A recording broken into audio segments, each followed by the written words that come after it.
Allez, pour les ingrédients de cette recette, on aura besoin d'une belle betterave de 300 g environ, 30 g de beurre, 300 g de riz rond arborio, un oignon rouge et 1 litre d'eau. Alors je me présente, c'est Xavier, vous êtes bien sur La Table en Vidéo, chaîne YouTube culinaire en lien avec mon restaurant, donc La Table en Vie, qui se situe à Bonneville, en Haute-Savoie. Allez, c'est parti, la recette du risotto à la betterave. Donc le beurre, là je l'ai fait fondre dans une casserole, tranquillement. Après on s'occupe donc de l'oignon rouge, on va le couper en 4. On va garder un quart de l'oignon qu'on va venir couper en gros cubes. On va vouloir donc le retrouver dans le risotto. On les met dans le beurre. Juste venir mélanger un petit peu, les rendre un peu translucides. On ne va pas leur donner de couleur, hein. Notre betterave déjà cuite, on la coupe en deux. On garde la moitié pour la déco, vous verrez après. La première moitié, pareil, de la même taille que les oignons rouges. On va les couper en gros cubes, d'environ 1 cm de côté. Nos oignons rouges sont revenus. On y ajoute notre betterave. Voilà, ça commence déjà à prendre une petite couleur. On va faire venir quelques instants.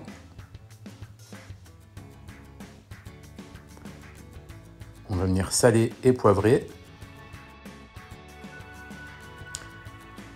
C'est au tour de notre riz rond arborio. On va prendre donc un riz rond qui est spécial risotto.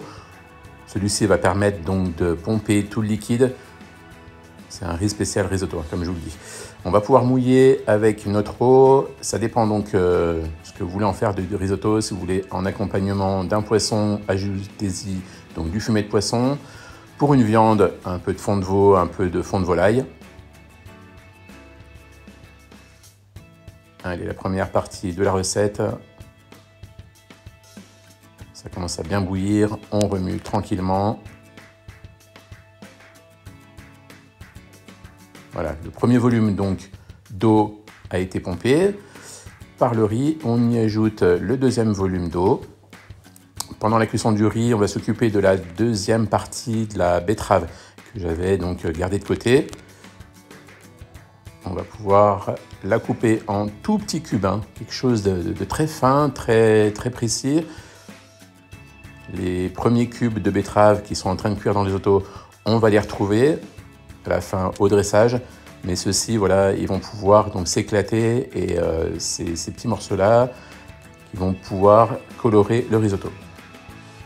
Allez, les petits cubes, on les rajoute à ce moment-là. On continue à mélanger. Le riz, au bout d'une petite dizaine de minutes, a pompé tout le liquide. Il est à 90% cuit.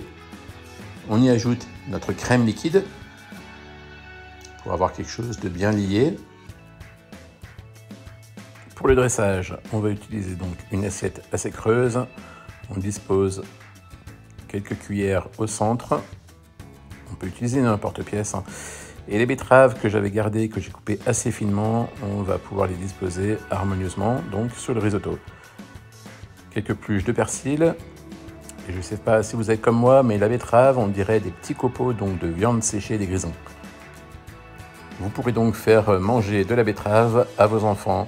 Alors n'hésitez pas à reproduire cette recette chez vous.